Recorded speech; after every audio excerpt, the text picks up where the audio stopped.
On behalf of my colleagues, welcome to today's GNCC Lunch and Learn. My name is Mishka Balsam and I will be your moderator. Our theme for the next hour is how to become a better negotiator, because for the simple reason that nearly every human interaction is actually a negotiation. Some of us might believe that negotiations is a basic human skill. We're born with it, but there is a differentiating factor and we see it in the people who are trained in this area.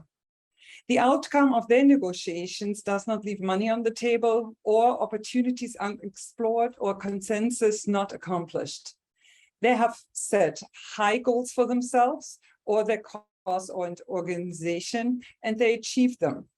In this session, you will learn about the different negotiation styles, how to prepare for negotiations, how to define your goals in your walkaway point, along with tips on how to be your best and much more. We are joined by George Levesque, a senior executive with Education First, the world's largest education organization with over 52,000 employees in 114 countries, as well as he is the president of Levesque Negotiations, a negotiation training firm.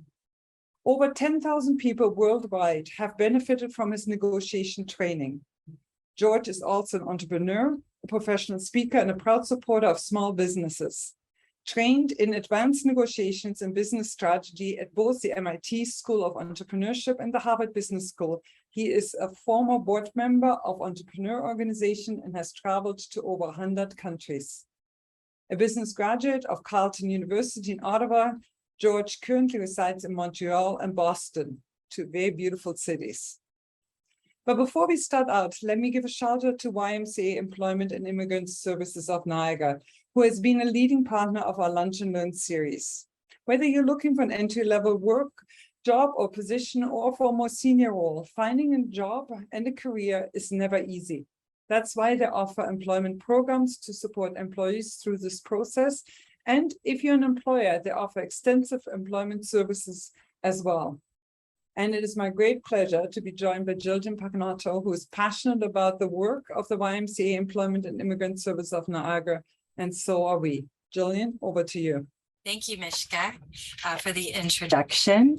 And again, it is always a pleasure to support the GNCC's Lunch and Learn events. I'm really excited to be here today to take part in becoming a better negotiator. Here representing the Y, my name is Jillian Pagnotta, and I've been with the Y for about 15 years. I'm currently a manager with the Employment and Immigrant Services Department.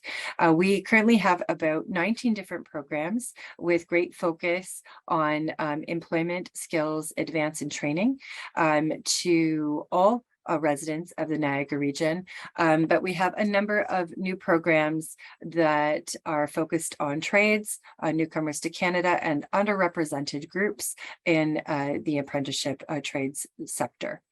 So for employers, as Mishka mentioned, we have a number of different services to assist. Currently, we're offering information sessions or career sessions to our clients. So if you are an employer who wants to focus would like an audience to talk about your business, we're happy to oblige with this. And please contact me for further details. Thank you. Jillian, thank you so very much. And thank you very much to the YMCA Employment and Immigrant Service of Niagara for supporting this lunch and learn session. So thank you so very much.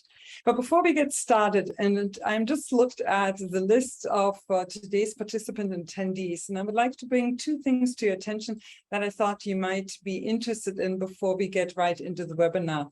I wanted to make you aware, and it's likely that on November the 8th, we're holding our Niagara Economic Summit. It's usually attended by about 300 stakeholders and community members, and we have expert panels and keynote speakers from Niagara and from outside of Niagara to define the policies that will tackle pressing issues, local issues such as housing, labor force shortage, economic opportunities, harmonization of service, and others.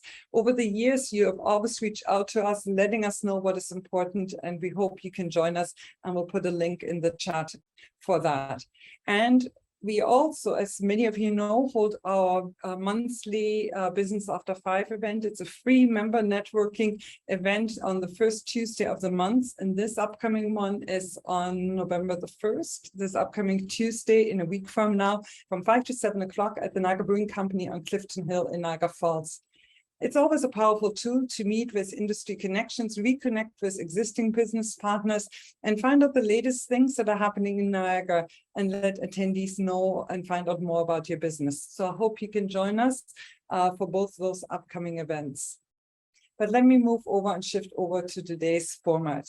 If you wish to enable live transcript, just refer to the bottom of your Zoom screen for that option. And as many of you know, our Lunch and Learns are recorded and will be made available to everyone who has actually signed up for this event, as well as people who are checking out our website at gncc.ca. This hour is meant to be an interactive one, so please make sure to utilize the chat function, keep your questions coming, and following our 40-minute presentation, we will actually hope and we're committed to getting to all of your questions. And on that note, I think, George, I'm going to hand this over to you. Thank you very much, Mishka, and thank you also for that warm welcome. I just realized as I was looking at my profile picture on my Zoom hold that was a much younger and thinner me, and I probably need to update that.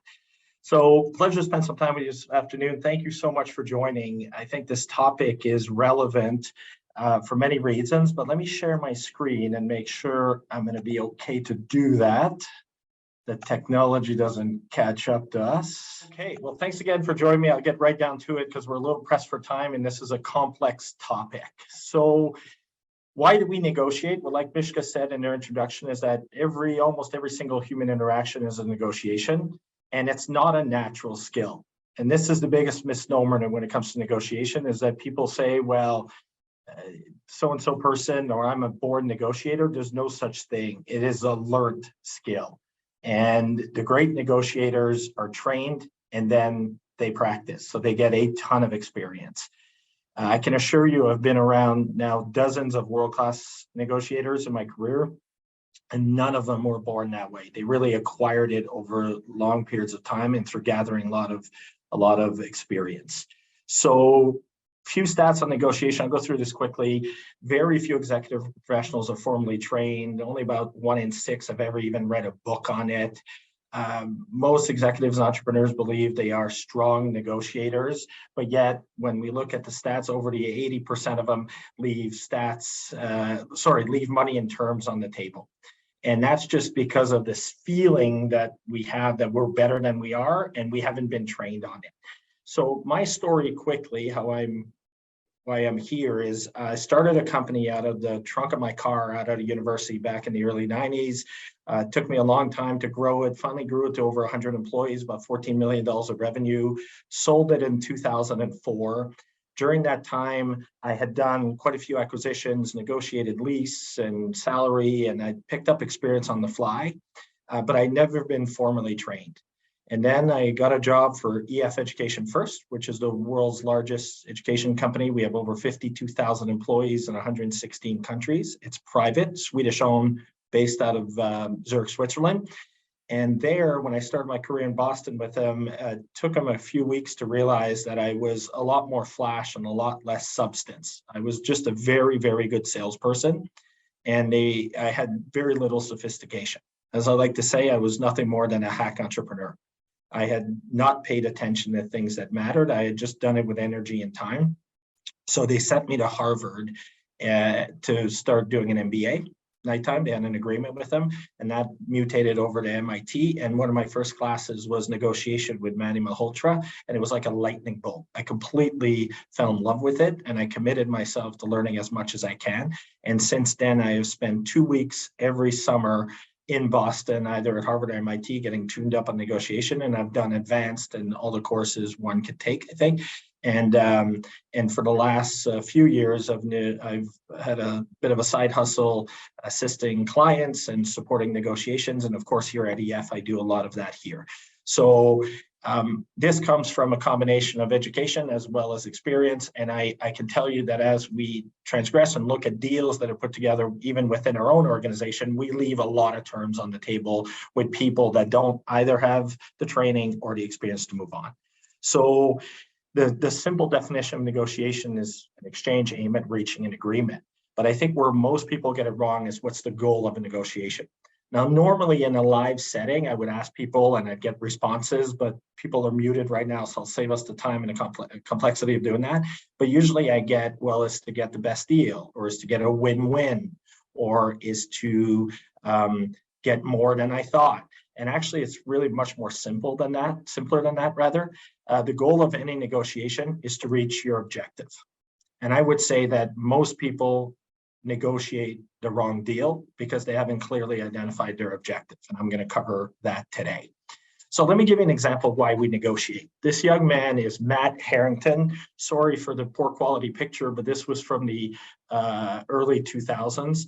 Back in 2000, he was the amateur baseball player of the year in the United States. He was offered many full scholarships, picked it for Arizona State.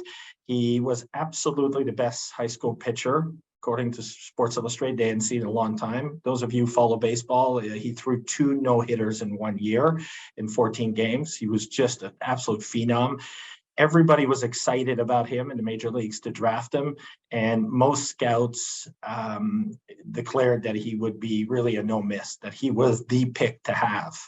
Yet he never threw 1 pitch in the majors. So what happened? Well, it all started right before the draft, where his agent made a statement out to all the major league teams saying that because he was such a phenom, he would expect the largest signing deal in baseball history. And instead of going first, which I believe the Colorado or the San Diego Padres at the time had the first pick, teams got a little scared about that because they were tight on budget. So he ended up starting his drafting career in 2000, drafted 7th, which is still a really respectable position to be drafted in. The Colorado Rockies offered him $4 million guaranteed for 2 years. Because the largest deal was $4.9 million in the history, his agent categorically refused, and they couldn't get something done. So he was put in the draft the following year. So he went to an independent league in Oklahoma, thinking that he would just match his performance that he did in high school. And that he would come back in the draft because they got to give him a year until they can get back into the cycle of things and then get picked first and get the money that he wanted. But instead, in 2001, because he pitched poorly in the independent league, because he had poor coaching and poor support, he was drafted 53rd. They offered him $1.2 million for 2 years. He declined that. Then next year, after pitching poorly again in the same league, he was drafted 374th. They offered him $400,000. He said he wanted $1 million. The next year, again, pitching not too well, was drafted 711th. They offered him a tryout at camp. They said he wanted $200,000. And in 2004 rather, he was drafted over 1,000th. Now, I could have been drafted over 1,000. This was pitiful. And they just gave him a chance to show up at camp, but he insisted on $100. So he never pitched in the majors, and now he works at a Costco in California making $11.50 an hour. Now, this is a debacle and negotiation at every level. And I know about this because I actually reached Matt Harrington, and we had a chat about what happened. So here's what happened. So nobody negotiated to the objective. If you had asked Matt Harrington what he wanted to do in high school, he would have told you that he wanted to be a major league baseball player, not sign the biggest contract in history. Those are 2 different objectives altogether. But because his agent focused on that, they completely didn't get a deal done and, in essence, negotiated the wrong deal. And no one in his entourage, he went through 3 agents in those 5 years, none of his family members, nobody in his training staff, no one had ever been trained in negotiation. They were just hot-headed agents looking to just make a score of 10, 20% on his, whatever they get paid at that level. And no one knew what they were doing on a fundamentally structural way. And it's a real shame. So why are people like that? Why are they poor negotiators? Well, they assume, again, like I said earlier, that this skill is natural. So they go untrained and then they can't get themselves out of a paper bag. They just can't negotiate out. I know for us as student negotiators, I'll I'll try to be humble and say that, but I do have a significant amount of experience. The worst people to negotiate with are those with very or no experience at all or no training, because they add enormous amount of complexities and you can't move the file forward. So we don't like that. I'd rather negotiate with an astute negotiator, because then we can make it through and reach our objectives. They only looking after their interests. I think if the agents of Matt Harrington had understood that there's a value in looking in the eyes of the baseball teams and trying to give support to that, and then they could have in turn helped bring along this young pitcher who could potentially been one of the best one in baseball, that would have been mutually beneficial. And the $900,000 delta that he didn't get from his initial contract, he would have easily made up probably in a week of pitching in the major leagues, particularly as salaries were jumping in those days. People do believe that negotiating is about being tough or posturing. It's not that at all. They don't prepare. I'll talk through that today. And they don't practice and avoid getting into situations of negotiation, so they don't gain the experience. Okay, so there's really two types of negotiation. I'm really only going to cover generally one today as quickly as I can.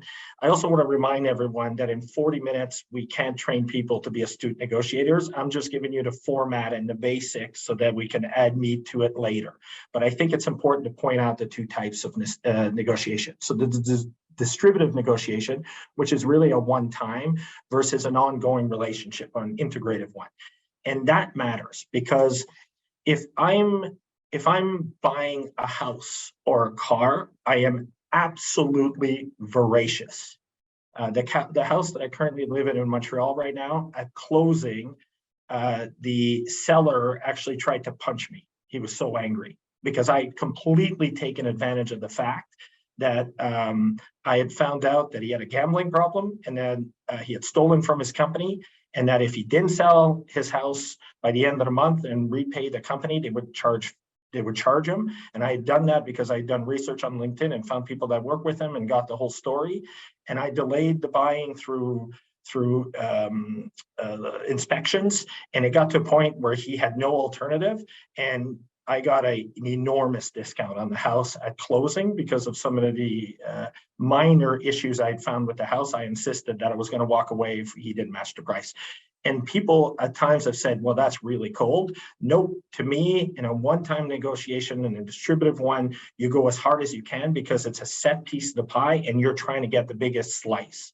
But in an integrative one, which is more labor and partners, and when we buy companies and we negotiate with vendors, we're not going hard. We're going to objective because it matters. We got to keep the relationship going. People need to walk away feeling like both of them have gone to a place where they've at least gone close to their objective. And by doing that, you keep the relationship moving, but you also set yourself up for the negotiations. I can't go too deep in either one of those because we don't have enough time, but just know that you can actually go really hard if it's a one time and you can think that through, or you can go more lightly and share more information and be more courteous when you're on an integrative one, okay? So when it comes to negotiation styles, if you look at this chart on the cooperative axis, you're going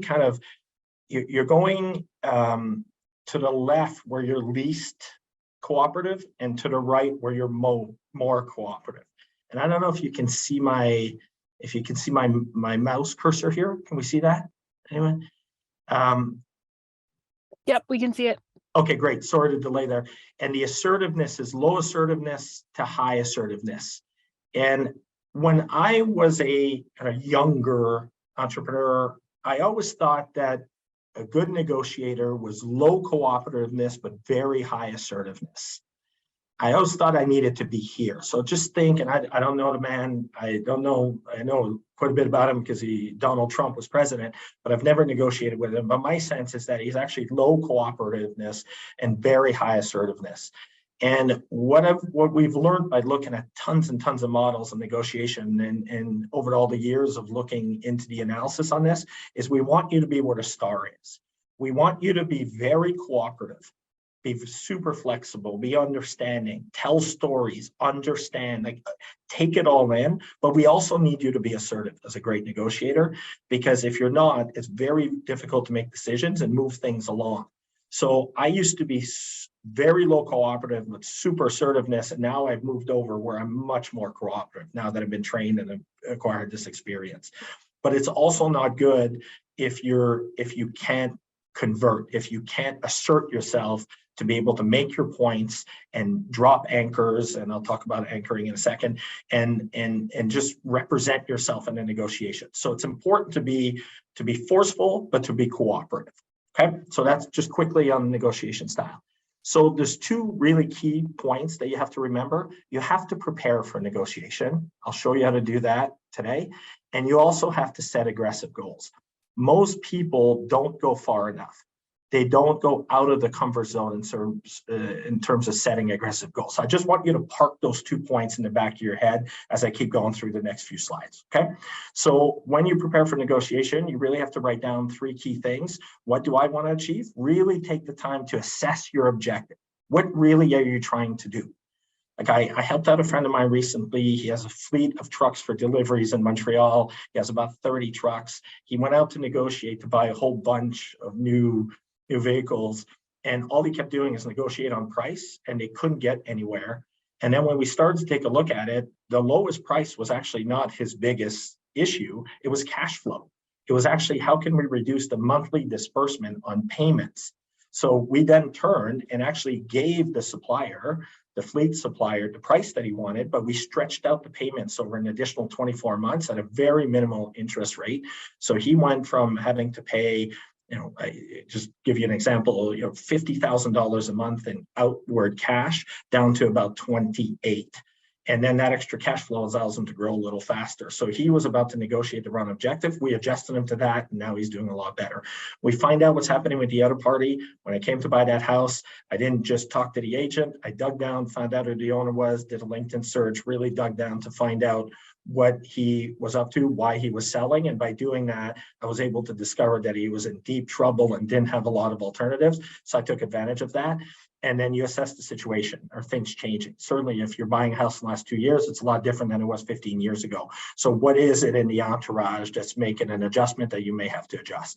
Again, can't go too much into detail on this, but really you should, when you prepare, you should write those 3 things down, try to get an ascertain yourself on where it's going to be. So let me go through some key terms with you in negotiating that hopefully you'll start to utilize after this. Target point is what you really want, where you really want to be. So if you're looking to buy a used car for, call it $5,000, that's your goal. Well, that's your target point. So target, you should always lay down as where am I trying to go? And I'll give you an example on this, a practical example on this very soon, once I show you the framework. But target point is, what do I want? Then we have BATNA. BATNA is really about your alternatives. It stands for Best Alternative to a Negotiated Agreement. So what happens if this deal doesn't go through? If this doesn't happen now, what's my BATNA? So if you give up your car lease on a Friday and you negotiated Friday night and you need your car Monday morning, the alternative to you not getting a deal is that you're carless of Monday morning or you have to rent one. Not so great. But if you start 4 months in advance and you start talking to different dealers, if you don't come into an agreement with a dealer within that short period of time, well, you still have your car. That's a stronger alternative. Super simple example, but having as much BATNA as possible will improve your results in a negotiation. And lastly, the reservation point, that's the maximum or minimum you're willing to pay at any time. So coming back to a quick car example, I might say to myself, well, I have a strict $6,000 budget on my used car, but I'd like to pay $5,000 for it because I'd like some money left over to buy other things or tires or whatnot. So my target is going to be $5,000, but my reservation point is going to be $6,000. But of course, I'm going to offer less to try and even get a better deal. But reservation point is a really, really key component. Let me go through some of those specifics. So first of all, BATNA, absolutely always try to look as many alternatives as you can. Try to improve your BATNA. If you're buying a house, try to do it well in advance or find a way to maybe rent a place monthly. Give yourself as much leeway as you can, because the tighter the BATNA, like that person who sold me their house, their alternative was jail. So that's not a good BATNA. But if he had I don't know, bought a little extra time or gotten a line of credit somewhere just until the transaction went through, he might have been able to get a better deal. So always try to improve your BATNA. It's the greatest source of power in any negotiation. It also means you can walk away. Your reservation point is really a line where you don't cross it at any time. We are so disciplined on this that recently we were working on a language school. We do a bunch of language learning programs, and we need these language schools to fulfill them. And it was a multi-million-dollar deal, and we were over the reservation line by less than $50,000, and the deal fell apart. Because once we set the reservation point, we never cross it under any circumstance. And then if we also know by allowing a reservation point that if we're way off, if we set a reservation point of I don't know, $100 and the person is at 300, then we're never going to be able to get close. So then it's easier, saves us time, we can walk away. And then we should never, ever, ever reveal your reservation point. I can't tell you how often I have heard over the years people come up to me and say, listen, what I'd really like to do is get $5,000 for that car, but I'll accept $4,500. So they reveal the reservation point to me, and any astute negotiator is just going to bite on that and go to the lowest price. And now I'm giving you a little bit binary example of price, but it's indicative of how people negotiate, because I think they want to feel good or they want to have a personal connection, but never, ever reveal your reservation point. Okay. So when you're making offers, let's have a quick poll, and I'll just do hands up on the screen. I think I can see most of them. How many of you, and I'll give you 5 seconds to answer, how many of you think that it's best to make the first offer and wait for the response? Please lift your hand or give a signal on Zoom. And the rest of you, we'll wait 6 seconds, who believes that it's best to wait until the other person makes an offer and then counter? And I'll wait 5-6 seconds. All right, so generally, and I give or take, I think it was about 50-50 or 60% said wait for the second offer, which is pretty typical of all seminars. This we know for sure by analyzing thousands of deals, mostly work done by Victoria Medvec at the Kellogg School of Business, is the person who offers first wins. So in 90% of the time, if you've done the work and you know what you're talking about and you're in your zone, you should offer first. It's very important you do. And that's from a psychological phenomenon called anchoring, where most of the deals happen right around the point of anchor, which is where somebody dropped the flag in the sand. And if you think about it, you're anchored all day long. I bought a laptop for my son. He's at university. I bought a new one this weekend. And when I walked in, the prices were already on the computer. They told me how much it was worth. It's the same with cars. Pretty much everything that has a tag on it is anchored. And in a negotiation where it's non-retail and none of that sort, we get way more if we're able to anchor first. But of course, you have to do the work, and I'll explain that in a second. But just keep in mind, he or she or they who offer first win.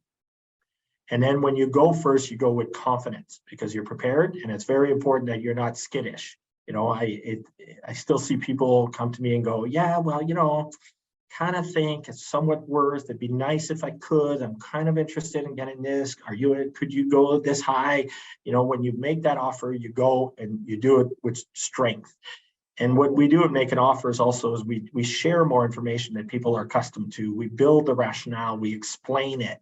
I think if we're trying to get to an objective, I think it's okay if the other side understands that. Now, we don't share specific data. We don't share a reservation point. We don't share information that's not needed. But I will often say to people, look, we're expanding rapidly. We want to add a language school, or we want to get more bandwidth in terms of our travel liability. And this is what's happening. And it's critical we find a good supplier or a good home for this. And here's the reason. And here's the targets we're trying to get to. And they don't generally use it against leverage on us because we're setting up options. But for the most part, what they're doing is really allowing them to understand, what we're doing is allowing them to understand why we're approaching them, and it makes it a lot easier to reach our mutual objectives. So I think that's really important. understand your options and position. That's really just BATNA, and always go further. That's comfortable a little bit. And there's no specific metric for this. I can't give you a spreadsheet, but what I typically do is when people do this work and they're going to set their offer, they're going to determine where they want to be in terms of dropping that offer, then I say go an extra 10% or 15%. Just go where you think that person might not, but don't go too far. Okay. And never, ever presume the other side's position. I hear this a lot. Oh, they'll never go for it. Oh, absolutely not. Who would do this? I would never do that. Well, what we've learned is you don't know what's happening on the other side. You don't know their circumstance. You just do the work.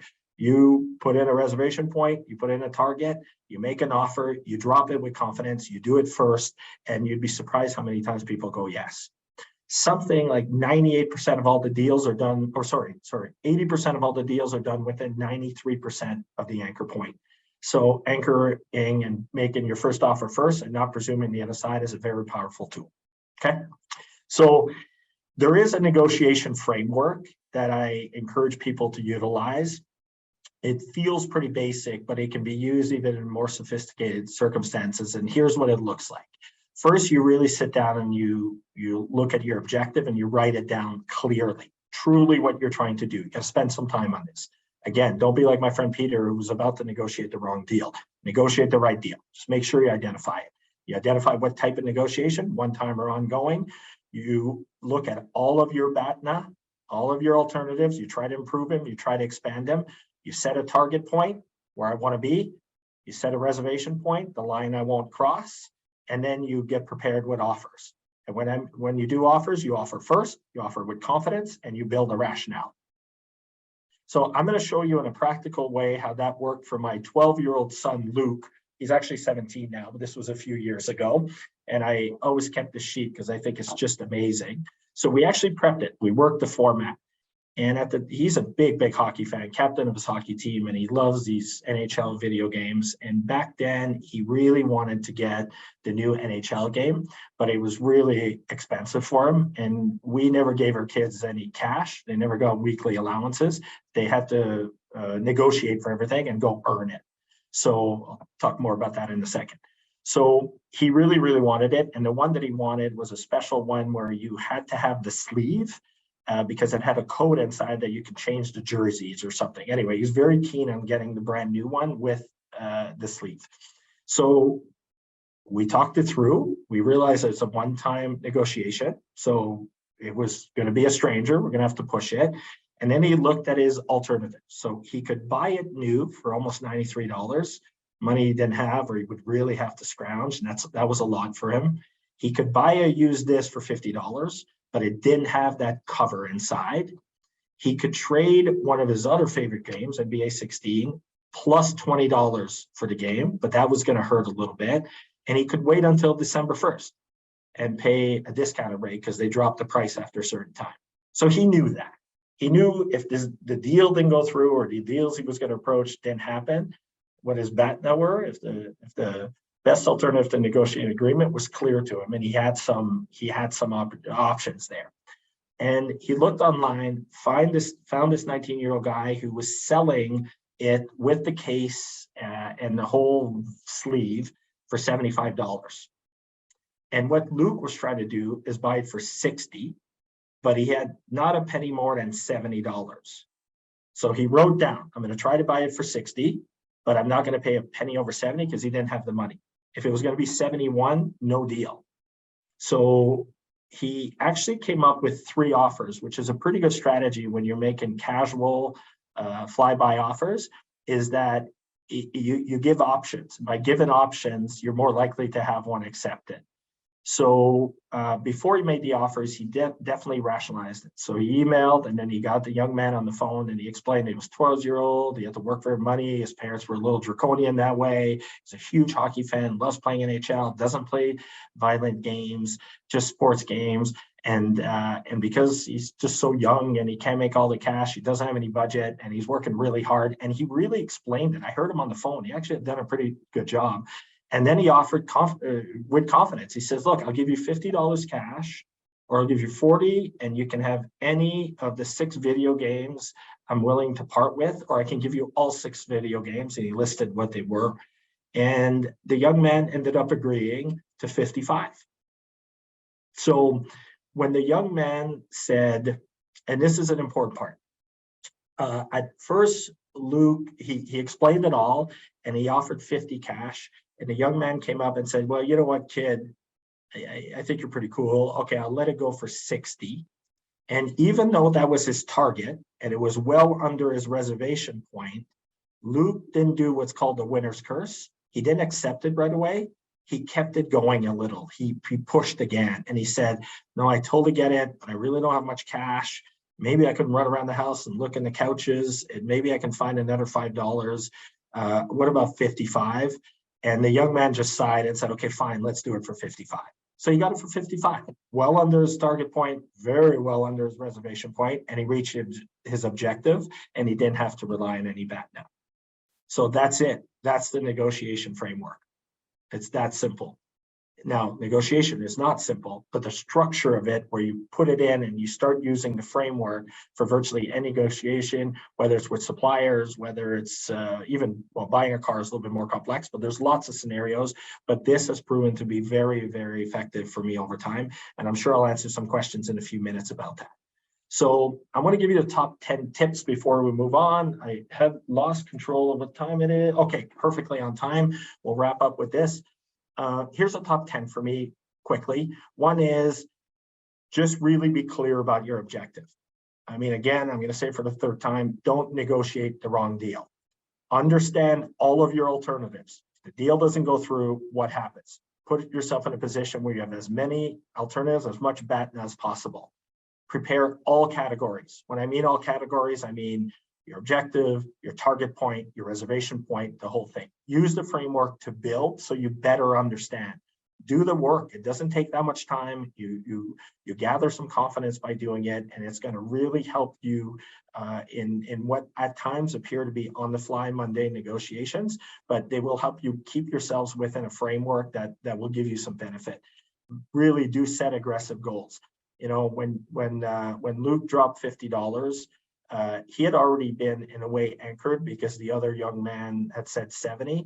But here's a little tip. If you're anchored first, just pretend you didn't hear it. Don't recognize, don't repeat the first anchor, just go with your anchor. So the way my son had done that is the guy posted it for 70. Luke called, didn't say a thing about the price that he posted, and said, did the rationale and said, I'd like to offer you $50 cash.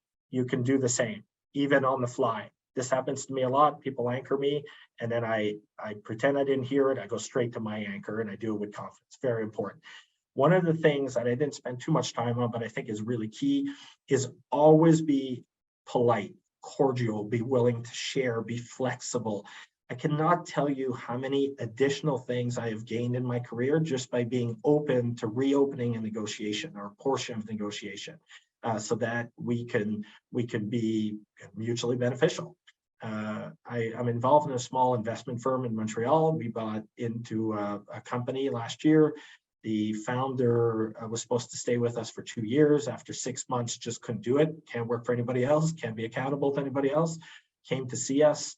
We could have lowered the hammer and said, nope, you got to stay with us 2 years. That's what we paid you for. That's the agreement. But in just discussing with him and being flexible, he ended up leaving early. He gave us more shares. He gave back some cash. He was happy. We were happy. Life went on. And I think this idea of always being tough and always not being agreeable is a misnomer in negotiation. I think it's very important to be cordial and to listen and to give more information that sometimes you're comfortable with. When you're on the flow of a negotiation, particularly an integrative one, you want to build some momentum and just get some small wins. Start with the smallest things first. Move on to the bigger things later. Some people don't like that because they think that they're going to waste their time because they'll never get over the big thing. But I can't tell you how often just getting some momentum and getting some gains have led to us being able to get over a big hump of something a little bit more complicated. Be willing to walk away. I mean, that's rule number one for negotiation. You should never be in it without having any options at all. Like, that's very, very bad. When you walk into negotiation, you should be able to stand up, thank the other side, and walk out. If you're sitting there negotiating for your life, it's going to be very bad in terms of result. And that leads back to BATNA. Do more of all types. I mean, when I say practice negotiation, practice all the time. I'll tell you that in my next slide a little bit, but try to get into as many as possible. People actually avoid it. They're uncomfortable because they think it's confrontational. I don't see it as confrontational at all. I negotiate for everything all the time. Even coffee shops on the weekend, if I pay cash, I ask for 10%, sometimes don't get it. The power of asking is unbelievably strong. For years now, when I traveled, and as Mishka said, I've traveled to over 100 countries, almost every morning I'm in a new city just to test this out. I will walk into a bakery and I'm going to ask for a free croissant saying that I'm considered moving in the area and I'm trying to find a great place. And I'd like to test out their croissant, but I'm not prepared to pay for it. And so far, I'm at 92% of yes. Now, I usually then just give them the €2 or the whatever currency I'm in, because then I pay for it. But it's a very interesting thing to engage in as many exchanges like that and negotiations as possible. And then adopt a long-term view for Negotiator. I think sometimes we think just right now, but you might end up in some negotiations where you don't have a ton of BATNA, you don't feel like you got so far ahead of it, but just getting that experience will pay dividends long-term on some bigger issues. And I think it's the type of skill where you just have to be in it. So what I suggest you do now, this is just humbly from me, try to, if you haven't yet, grab a class, read a book. I suggest Getting to Yes by Bill Ury and Roger Fischer. To me, that's the Bible in negotiation. Do not read the Donald Trump one. It's all just fluff. And I'm not picking a political side here. I browsed through it and it was awful. It's all wrong, but really try to immerse yourself a little bit more in it. I would go to the program on negotiation at the Harvard Law School, and you could just put in your email address and they send you all types of free things. Case studies, Sunday minutes, lots of information that you can start absorbing. They, of course, will try to get you to sign up to some of their classes in Boston or in Cambridge. And if you can, go for it. It's been very purposeful and pivotal for me. But otherwise, I think it's just more important to start getting into the flow. I would watch videos online. I like looking at Pawn Stars, or I love Googling Manny Malhotra, Victoria Medvec. You can just Google negotiating, and you'll find Manny Malhotra from Harvard does an amazing 1-hour talk about negotiating your salary and your value in your career. Super great, and from both sides. If you're an employee, you should understand where your employees are going to come from, and if you're an employee, you should learn more about this. Absolutely amazing. Just Google it. Lots of content. We practice all the time. We set parameters. We get friends and family involved. My kids negotiate for everything. So because they don't get any money every week. So what they'll do is they'll say, you know, my son will come in and say, Dad, I want to buy a new video game. So I need some cash. So I'm going to clean out the dog poop in the backyard and clean out the garage. And I'm going to walk the dogs for the next 2 weeks. He's supposed to do that anyway.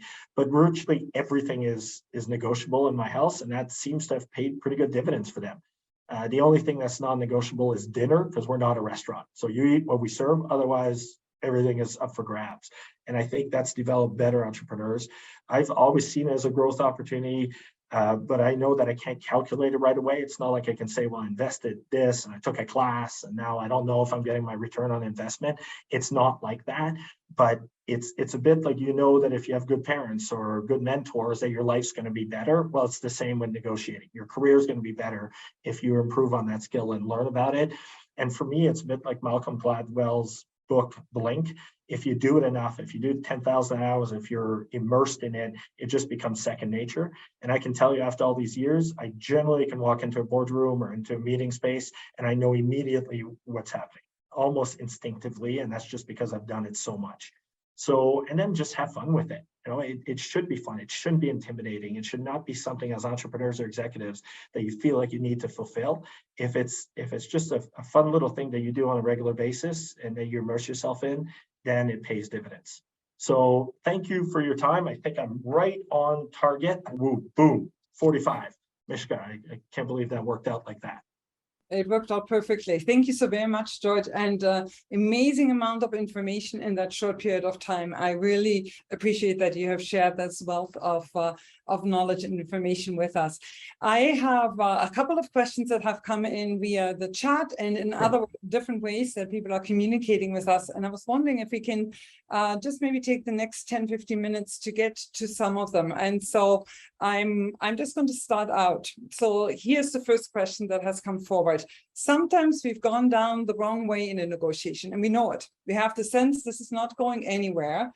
How can we do a U-turn, or maybe we can't?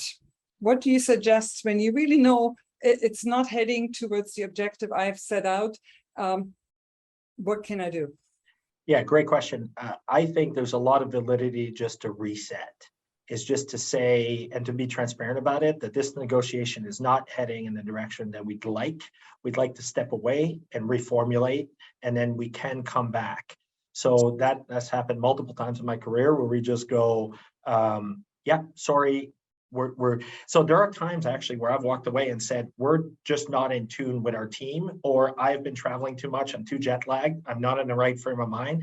I'd like to just kind of lift, and we're going to take this up again in a couple of days. And then it gives a reset, and we come in and then we work on the things that have worked, that have been practical.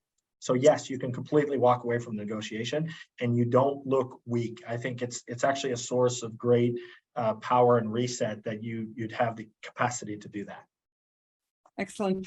Another question that has come forward is if there's any data or research that has been done, if there is a better time of day to negotiate for some things.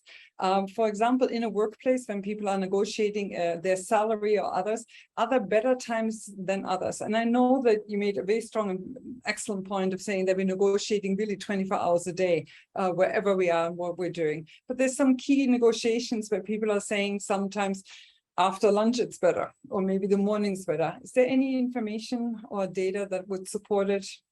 There, from my understanding, there's not an enormous amount of data. I think it comes almost from personal preference. So yes, our days are filled with fluid negotiations, and some we can avoid, some we can't. A lot of personal negotiations we can't avoid. But my preference is I like to do particularly complex negotiations in the morning. I have a good, my energy is better in the morning, I'm more focused, and I think we just get the day going. The environment matters. Try to negotiate in really clear environments where there's a bit of natural light, where people have had a time to rest or get some food. We try to avoid too much caffeine when we're negotiating because then we get all edgy. So there's little tips and tricks, but I think it just comes from the negotiating team of that person individually. I know I have a friend of mine who's expanded his business and gone better, and he's more of a night owl, so he likes to negotiate in the evenings over dinner and cocktails, and I'm too old for that. I like it in the morning. So I think it'd be an interesting thing. I'm going to look that up and see if I can pass around some of the case studies that I have at Harvard that explain that, but I don't recall any particular time of the day that might be best or worse. I can tell you this though, is that you shouldn't negotiate if you're not in the right frame of mind. If there's stuff happening at home or it's complex or you're feeling sick, you should delay the negotiation. It's only going to hurt you. That sounds good. Excellent. I wanted to also ask you if this is a question that has come in, and that is an individual who is shy and has a harder time to ask for something. And it's every time they do, they feel like they're coming across as being selfish, greedy, or arrogant. And so that's the way they perceive themselves. So they're kind of a little bit stuck in moving forward. Is there anything that you would suggest? I would. So first of all, the type of personality is not necessarily tied to the success of being a great negotiator. So one of the best negotiators in the world, she's worked on the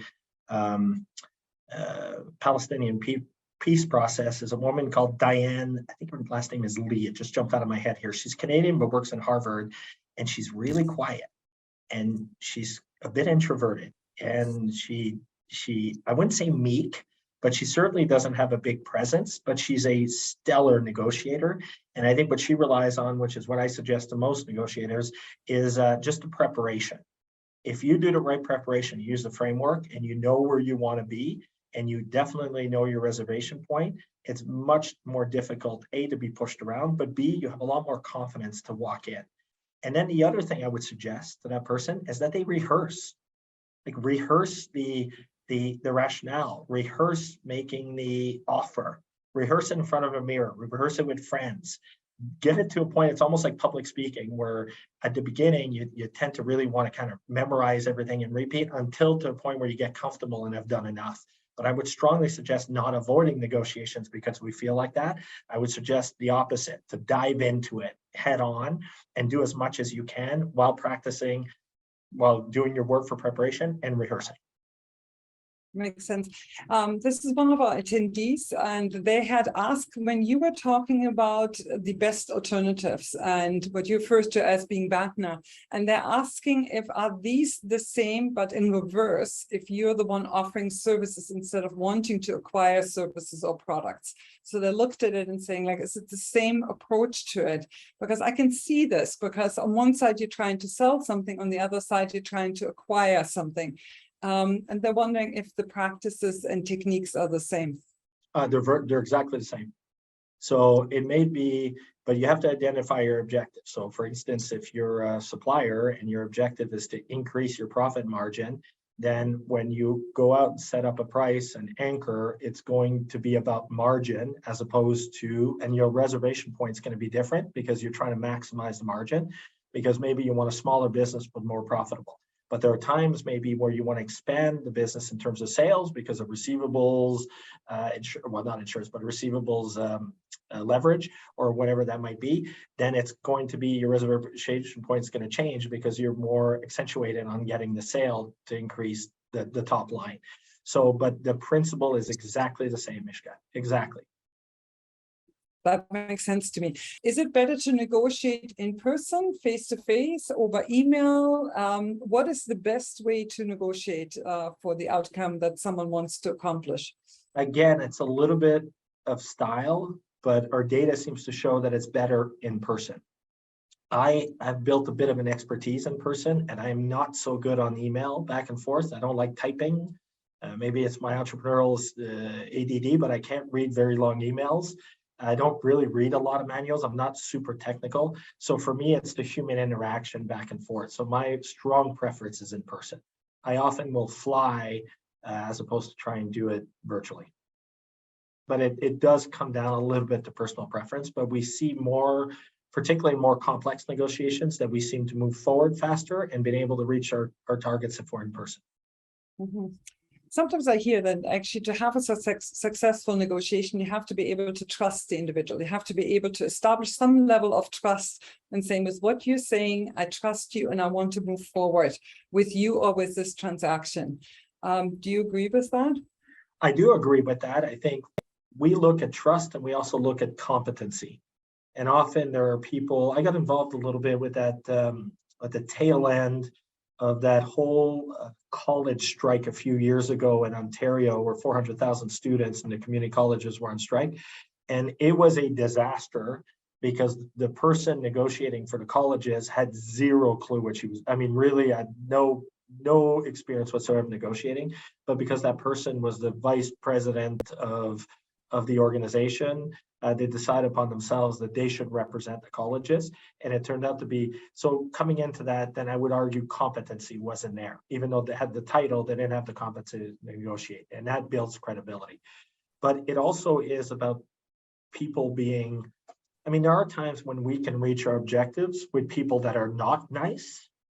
I often negotiate in Switzerland and you get really cool people on the other side. And I don't want to paint them all in the brush. They're great people, but there are times when they're not the same warm fluid as us French Canadians.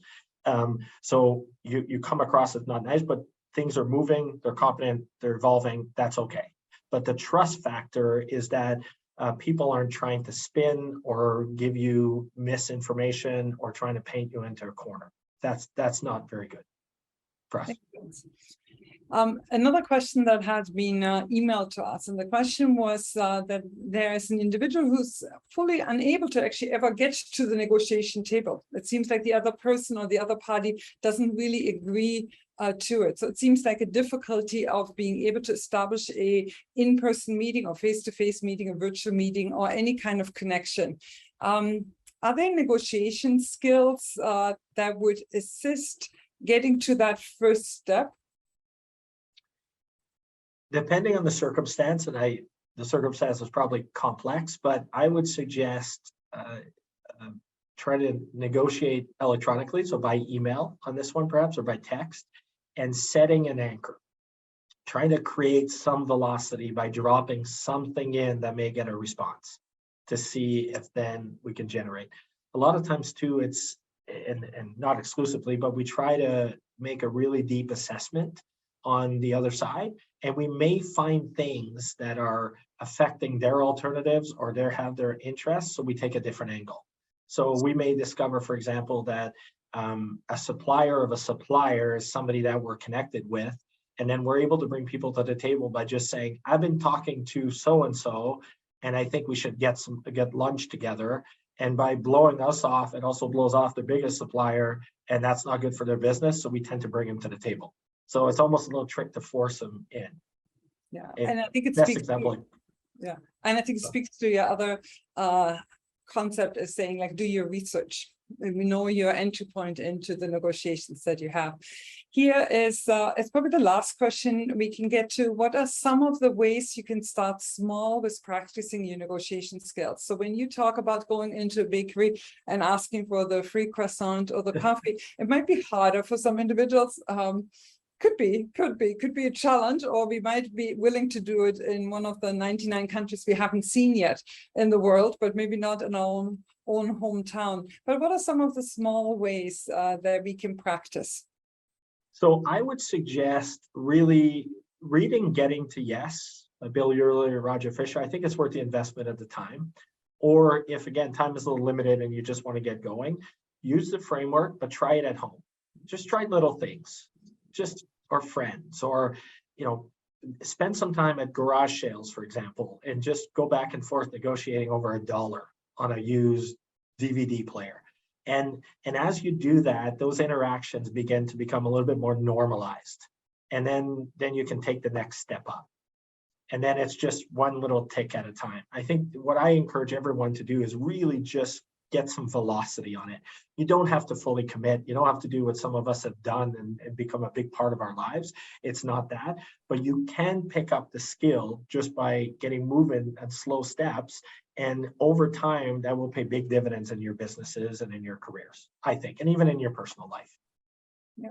And I think, George, you're making a very good point by saying, actually, have fun with it, enjoy it a little bit, because I think if you don't, that reservation likely will come across in your body posture, in your voice, in your ambivalence, in moving forward. George, it's been extraordinary. I'm looking at some of the comments here in the chat and hearing and seeing how much our attendees actually have enjoyed it. So thank you so very much for being with us for this hour. And my thanks also go to the YMCA Employment and Immigrant Services of Niagara for making this possible. And to all of our attendees, thank you for giving us this hour. As you know, the webinar is and has been recorded and will be available on our website at gncc.ca and will be emailed to all participants directly. I think George had mentioned a few resources that might be of interest to you, and we will make sure to share them as well. If you, in the meantime, have any questions, please reach out to us directly at info@gncc.ca, and we're always available. So thank you for joining us. Please stay in touch, and above all, stay healthy.